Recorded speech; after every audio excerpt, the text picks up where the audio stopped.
Welcome to Square Notes, the Sacred Music Podcast.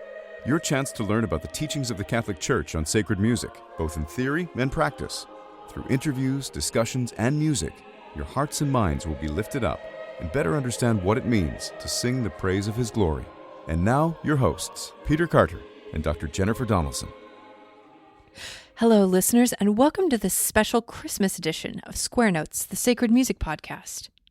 Our guest today, who brings along with him the chants for the Christmas Midnight Mass, is Father Innocent Smith, a Dominican priest who is currently a doctoral student in Liturgical Studies at the University of Regensburg. He is presently assigned to the Priory in Munich, Germany, and is writing his dissertation entitled Doers of the Word, Bible, Missals, and the Development of the Dominican Ordo Missae, which focuses on medieval Bibles, which contain liturgical texts for the celebration of Mass. Father Innocent brings to our program a wealth of knowledge of the Dominican rite and its chants, and will help us appreciate the diversity of Catholic liturgical rites and chant repertories. Thank you so much for joining me today, Father Innocent. It's a pleasure to be here. So some of our listeners may be aware of the existence of Dominican Chant as a particular repertory, and perhaps others are not. Nevertheless, I'm sure we'd all benefit from a description you could offer about the origins of Dominican Chant and its relationship to the Gregorian repertory. Thank you. That's a great question. I'd say that the starting point for understanding Dominican chant and Dominican liturgy is to see that St. Dominic, when he founded the Dominican order, he brought to it his own experience as a canon regular. So he'd grown up in northern Spain and from an early age was a canon at the Cathedral of Osma. And there he lived a life of prayer, of the divine office, of the Mass sung. So he founded the order in the experience of both that canonical life as well as his desire to lead a more active preaching life. And so basically from the very beginning, he had the friars sing the office, sing the Mass in a common way. That was sort of a building block.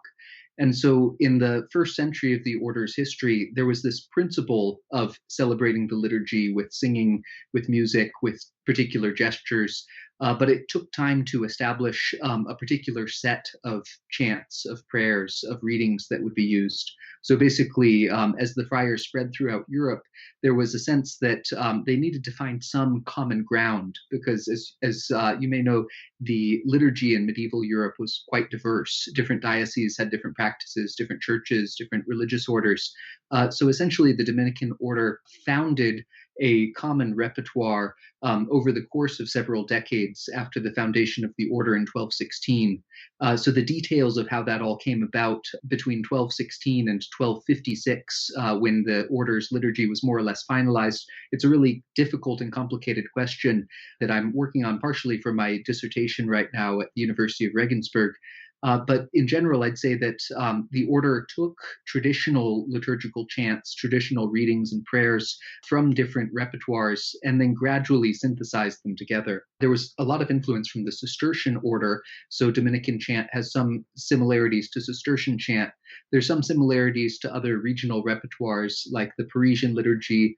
Some people have pointed out connections with the Sarum liturgy from England, and it's very difficult to work out exactly what part comes from where. But basically, I'd say the origins of Dominican chant are a specification from within the traditional European liturgical repertoire built on the Roman Rite to find a specific set of chants, a specific set of melodies that would be able to express the order's life of prayer.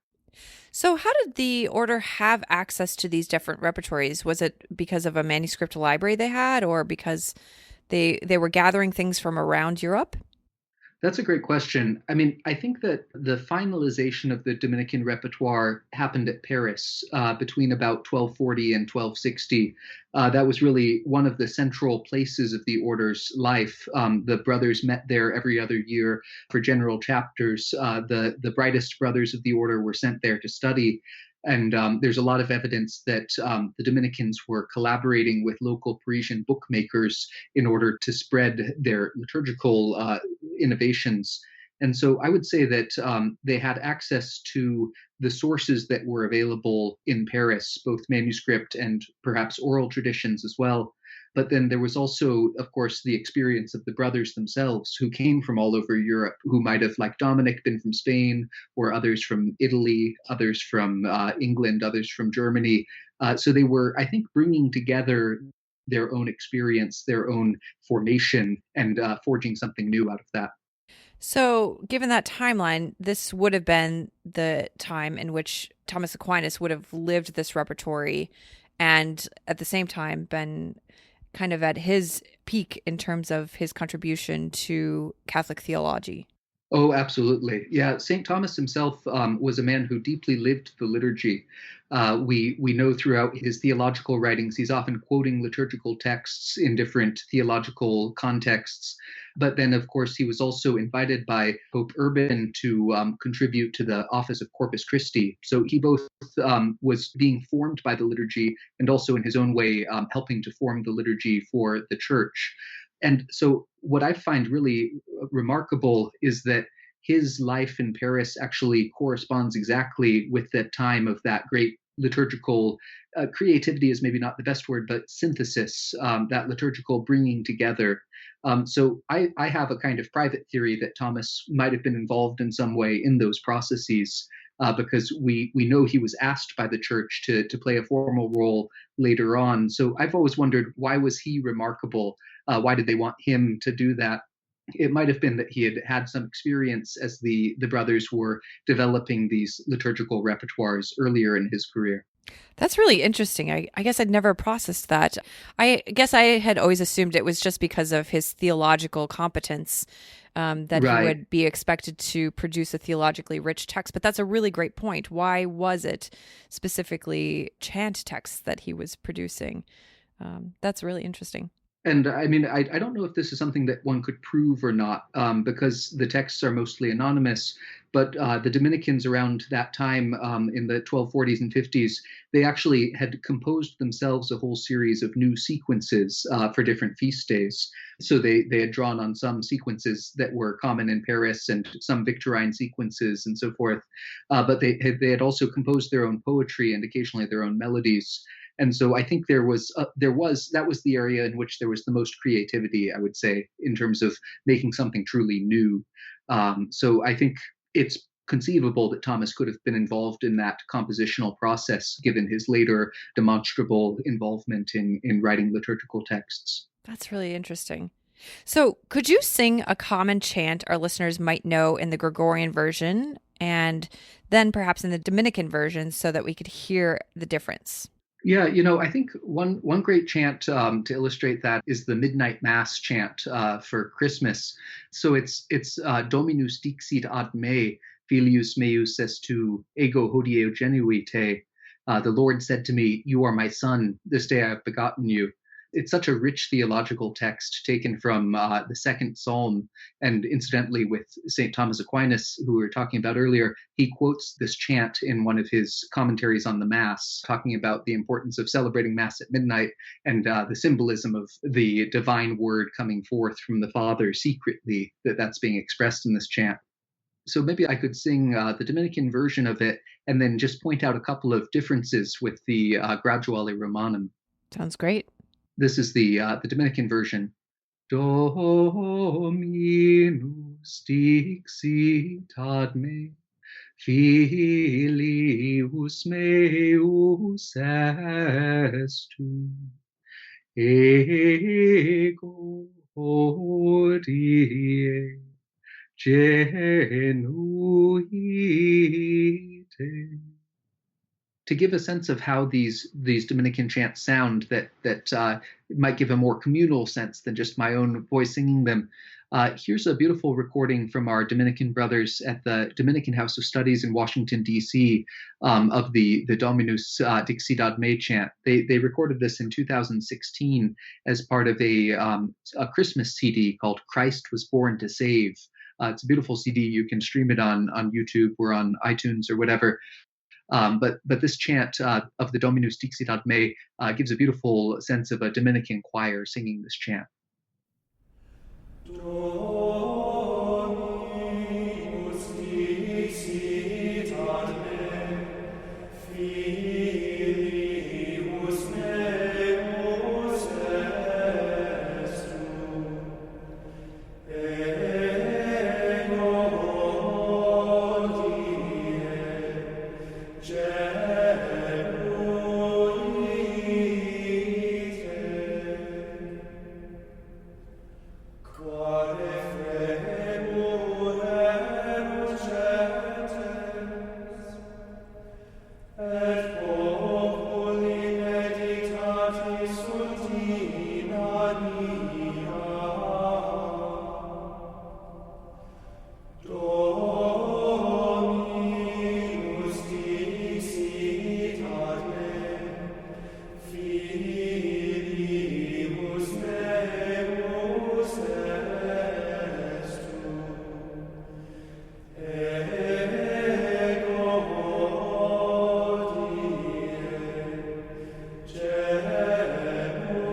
if you compare that to the version from the Graduale Romanum, I think the thing that comes out most clearly is the Roman chant, as it were, takes longer. So the Dominicans shortened a lot of phrases in the chant. So I can sing just a portion of the Roman one.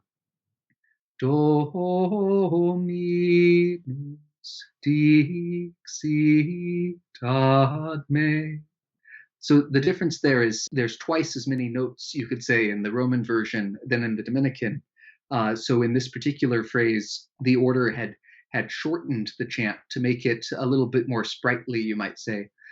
So there's a rhythmic drive to Dominican chant that I quite enjoy.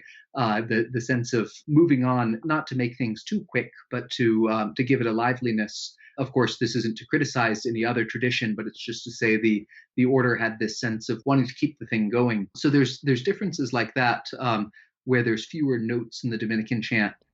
So about that, I have to say that I always, in comparing the two repertories, I've always preferred the Gregorian, but your insight into it has really helped me to appreciate the Dominican approach to it. Do you think that shortening is there? I think you could say the same thing about the Cistercian tradition. Do you think it's there for pedagogical reasons or for timeliness in terms of celebration of the office? Why do you think that tendency is there? Well, in the earliest legislative document of the order, what we call the primitive constitutions, there's several regulations about how the liturgy is to be celebrated. One of the most important of them is it says that the chants are to be sung briefly and succinctly, so that the brothers will not lose devotion. There's a sense in those early documents about the liturgy playing a central role, but also not being the only purpose of the order. Of course, we have this balance in our tradition of praying, of preaching, and of studying. And so the early constitutions wanted us to have this balance, to sing the liturgy briefly and succinctly, to not take all day for it, as it were, in order to keep time for preaching, for study, to keep a balance in the order's life. So I think that spirituality of a balance between liturgy and other aspects of religious life, rather than a more single-minded focus on liturgy, which is proper to, say, a Benedictine tradition, which puts nothing before the word of God, as the rule of St. Benedict says, which is a beautiful testament. It, I think, leads to a different way, a different attitude of approaching the chants themselves. That's really interesting, too, and especially with comparing it to, for example, the Jesuit approach, which was a tendency towards private recitation and in a way that you decrease the music to non-existent. It certainly offers an interesting via media in terms of that balance. Well, St. Ignatius actually spent a few years with the Dominicans in different capacities throughout his life. I wrote a April Fool's Day post once for the Jesuit Post, the blog of the Jesuit students in America, explaining how St. Ignatius was really a great Dominican. So kind of looking at the history of his life and showing all the different ways in which he was influenced by the Dominicans, but of course, jokingly suggesting that maybe his dislike of liturgy came from his Dominican experience. Who knows exactly? He was more or less imprisoned by the Inquisition, if I recall correctly, but it's all complicated. But yeah, so the Jesuit tradition of liturgy is, as you say, it's a more privately focused one, because the Jesuits, as I understand it, were really, in a sense, preparing to be individual missionaries, to at least be capable of that. And when we look at, say, the English Jesuit martyrs in England, as well as those in the Far East, we can see that their great power of evangelization partially came from their ability to be alone, to be kind of hidden in their apostolic work.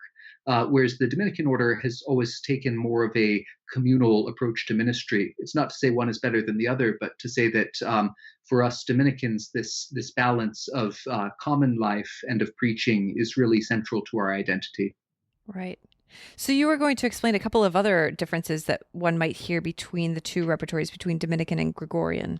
Right. Yeah. So one of, in addition to the differences of how many notes there are sometimes passages where the Dominican chant will go in a different melodic direction, or where it will have different melodic tendencies.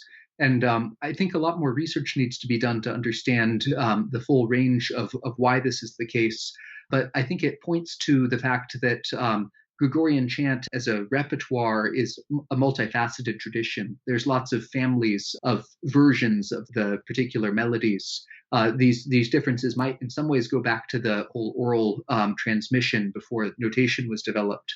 But just as an example of that, in the Dominus Dixit ad me, the melody between the Roman gradual and the Dominican gradual is more or less identical for the first half of the chant, with the exception of a few shortenings of notes. But then at the phrase ego hodie genuite, the second half, the Roman version and the Dominican one go in quite different directions. So the Roman one sounds like this: ego, ego. Whereas in this particular passage, the Dominican chant goes ego. So it's just a difference of two notes. You can imagine how on the page it's not that different, but it really casts a different feel to the chant. So to put it in the broader context, here's how Filius meus est ego hodie goes in the Dominican one, the sort of middle of the chant, you could say. Filius meus est ego hodie genuite. And then here's that same section in the Roman gradual. Filius meus est ego hodie genuite. So in this case, there's really only two notes that are different on the ego hodie, but it gives you a kind of different harmonic sense. Of course, Gregorian chant is a melodic tradition, but often these harmonies are kind of implied by being spelled out in different leaps. And so it's almost as if you've changed chords in the Dominican one compared to the Roman one. Right. Yeah. So it's those kinds of details that it requires a lot of careful attention to notice them. But it's a little bit like the peculiarity that makes the face of the person you love, as it were. It's these little details that go beyond the general outline, the root form, that I think give a kind of accent that's quite beautiful, a dialect that you can really say, this is mine. That's a really lovely way of looking at it. You know, Father, you and I had chatted about the Pater Noster and the Dominican version. I was wondering if, probably our listeners are familiar with the Roman Gregorian version of that. Could you sing the Dominican Pater? Yeah. So one thing maybe to mention about the Pater Noster is that there are two versions of it. There's what we call the Cantus Solemnis and the Cantus Ferialis. And this is, I think, a point worth emphasizing. In Dominican chant, there's a strong emphasis on responding to the solemnity of the day. So I said earlier that the constitutions tell us to sing briefly and succinctly in order to have time for study and so forth. But they also say on feast days, you're to take a little bit more time for it. So to have that balance as well. So maybe I could sing for you first the Cantus Solemnis and then the Cantus Ferialis, and you'll get a sense of both how they differ from the Roman chant that you're probably familiar with, as well as from each other. So this is first the Cantus Solemnis. Pater noster qui es in celis, sanctificetur nomen tuum, adveniat regnum tuum, fiat voluntas tua, sicut in cielo et in terra. Panem nostrum quotidianum da nobis hodie, et dimite nobis debita nostra, sicut et nos dimitimus debitoribus nostris, et ne nos inducas in tentationem, sed libera nos a malo. And this is the Cantus Ferialis, the everyday version. Pater noster qui es in celis, sanctificetur nomen tuum, adveniat regnum tuum, Fiat voluntas tua, sicut in cielo et in terra. Panem nostrum quotidianum da nobis hodie, et dimite nobis debita nostra, sicut et nos dimitimus debitoribus nostris, et ne nos inducas in tentationem, sed libera nos a malo. Lovely. So actually, I mean, there are of course the two different tones in the Roman Rite too. So I mean, they have similarities between those two as well.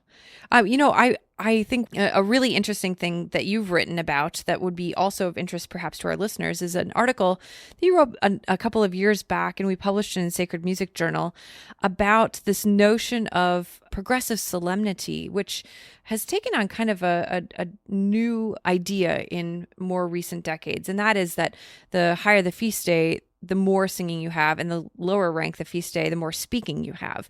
That's really kind of a novelty in the Roman Rite. And what you highlight so well with those two tones is that the sense of solemnity is not that you mix singing and speaking less, but that you have more or less elaborate melodies, and melodies that have a certain color, particular to a certain rank of feast. Yes, no, I absolutely agree.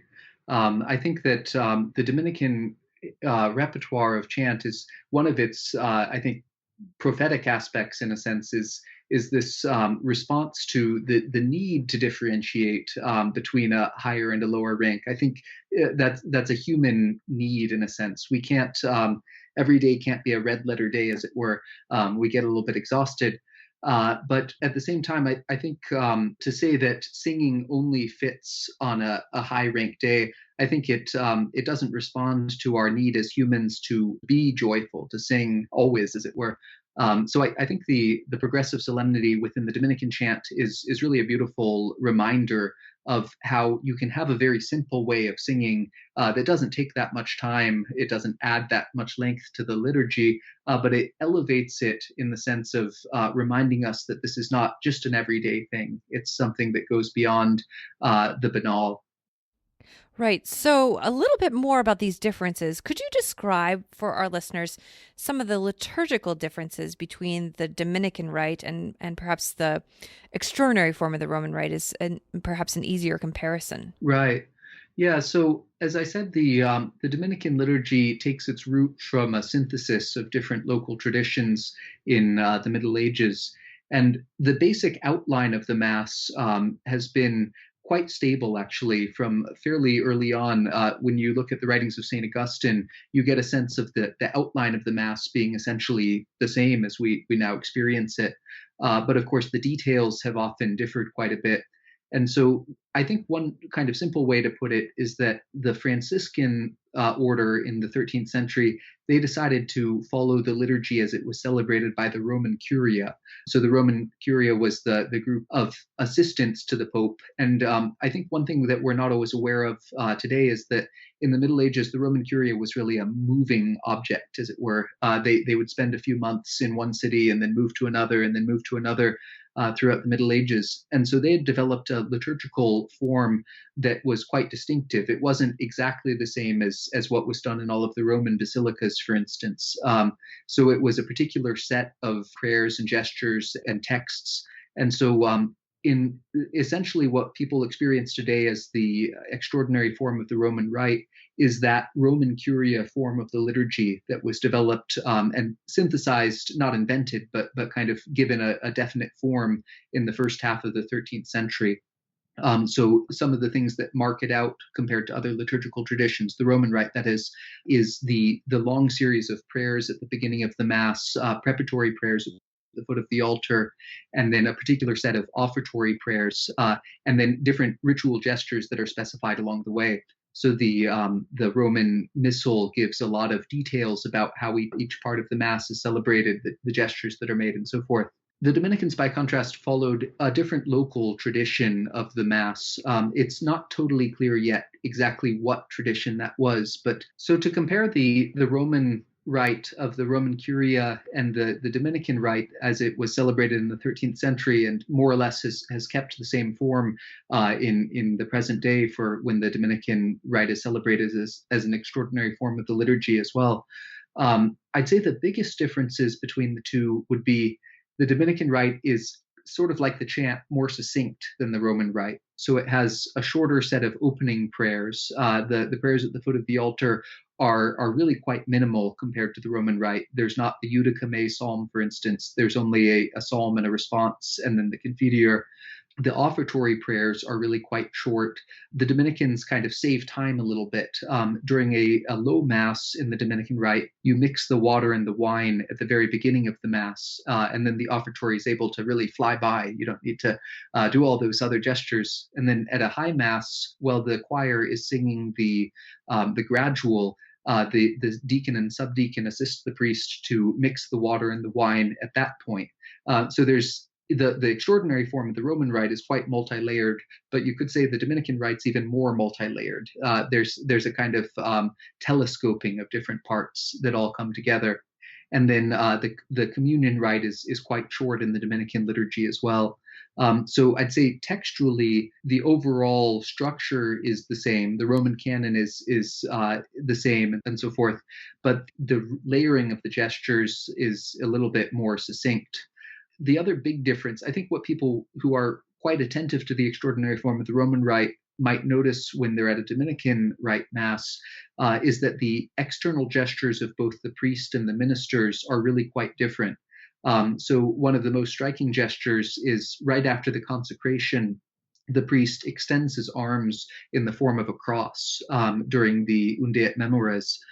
So he's really, in a sense, acting out that sacrifice that's just been memorially represented. So he's in his own body is kind of acting out the crucifixion. That's really one of the most beautiful moments in the Dominican Rite Mass, in my opinion. And then the way the ministers move is also quite different. So they kind of go in a swinging door motion, you might say, as they accompany the priest for different parts of the Mass. The ritual gestures of the acolytes and the thurifer and the deacon and subdeacon are really quite different as well.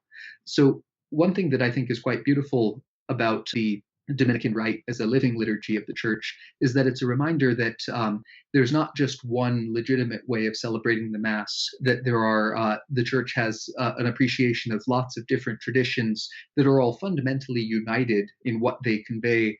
But the differences between, say, the Dominican and the Roman rite are a reminder that there can be a fundamental unity in the church, that it still has room for some different expressions.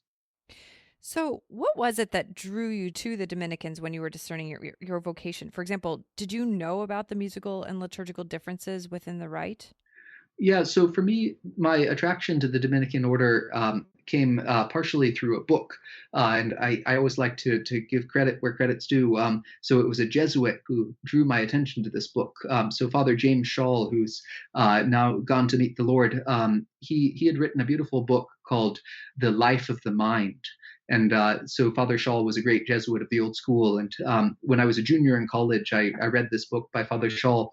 And in the first chapter, he says, if you want to lead an intellectual in this book, and go read The Intellectual Life by Father Sertelange. So I obediently put down the book from Father Schall, and I was at Notre Dame University at the time, and I lived right next door to the library. So I put down his book, and I walked over across the street to the library and found a copy of this book by Father Sertelange, who I'd never heard of before. He turned out to be a French Dominican from the 1920s who had written really a quite beautiful book about what it meant to study, what it meant to learn. He had written his book for lay people who had graduated from university and were maybe getting a job for the first time or whatever, but wanted to keep some intellectual life alive, not necessarily being professional academics, but just finding a way to stay engaged intellectually. And so in his book, he really expressed a whole range of beautiful ideas about what it means to learn, what it means to study, what it means to think. And as I read this book, I thought to myself, what kind of life was Father Sertelange living that helped him write so beautifully? And so that was kind of what first led me to discover the Dominican order in a concrete way. And at the time, I was doing a major in music at the University of Notre Dame, and so I had to write a senior thesis. And during this whole time, I began to discern a vocation to the order, and more and more found that it was the path I was being called to. And so I took the opportunity with my senior thesis to write about Dominican chant as a way of familiarizing myself more with this order. And so it was really an attraction to the order as such that led me to study the liturgical tradition of the order. And so then that was a great opportunity to work on the hymns in particular. That was what I focused on for my thesis. So I was able to discover how the order had developed this very sophisticated system of singing more complicated melodies on higher ranked feast days and less complicated melodies on ferial days and everything in between, this progressive solemnity idea we were speaking about earlier. So during my senior year, I was able to visit a number of Dominican archives in Europe and in other places to work with the 13th century manuscripts of the order in order to really try to discern the principles that were at work in that Dominican chant repertoire.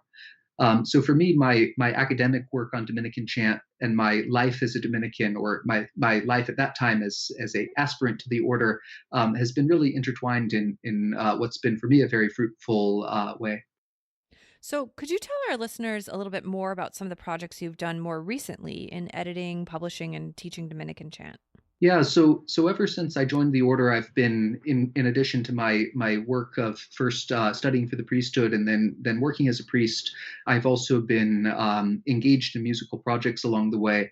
And so my first project was to take what I'd studied about the Dominican hymns and make a hymnarium. That's the traditional Latin title, a hymnal that would bring those hymns from the medieval liturgy and make them accessible and available in a contemporary context. And so within the province of St. Joseph, the Dominican province I'm a member of, we've published a book of hymns that has Latin and English versions of the traditional Dominican hymn repertoire.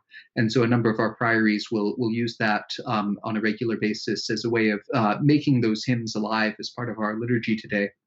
So I've done a hymnarium. I've done for different priories in the province. I'd say the liturgical office that we do with the greatest solemnity would be the office of night prayer or compline.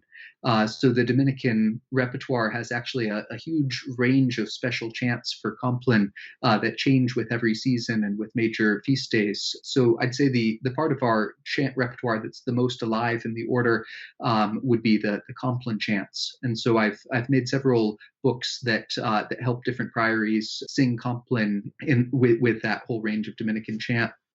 And then in 2015, after my ordination to the priesthood, I was assigned to the Priory of St. Vincent Ferrer in New York City to be the parochial vicar of the parish of St. Vincent Ferrer and St. Catherine of Siena.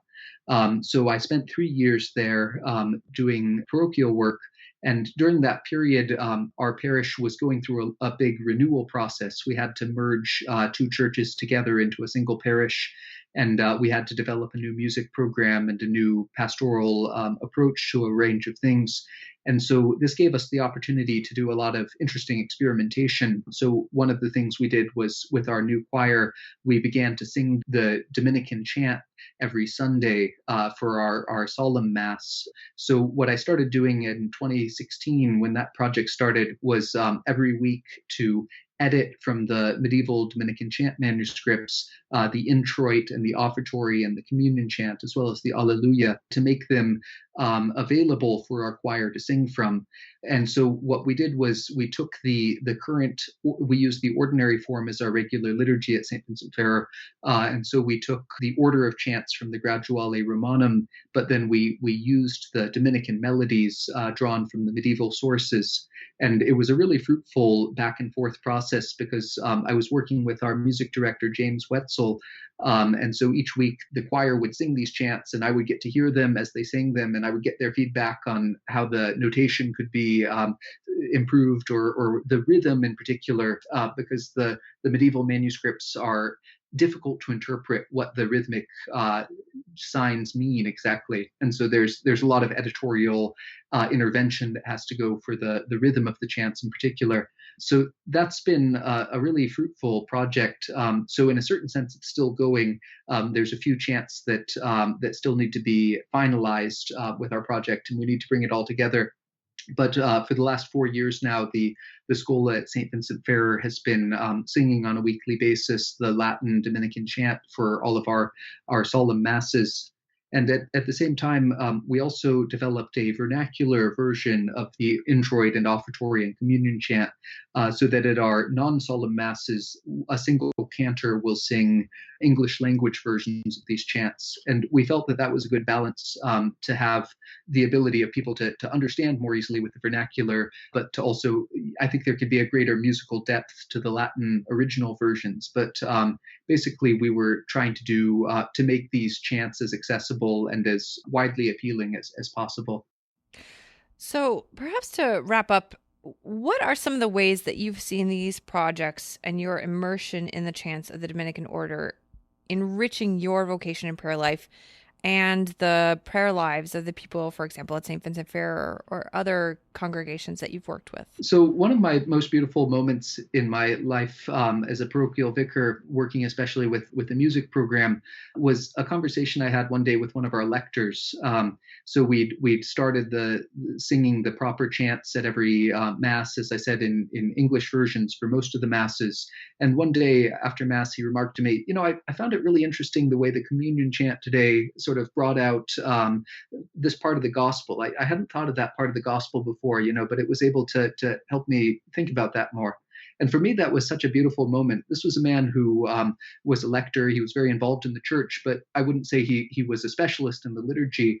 But he was able to hear and appreciate and gain insight in his own spiritual life from this proper chant.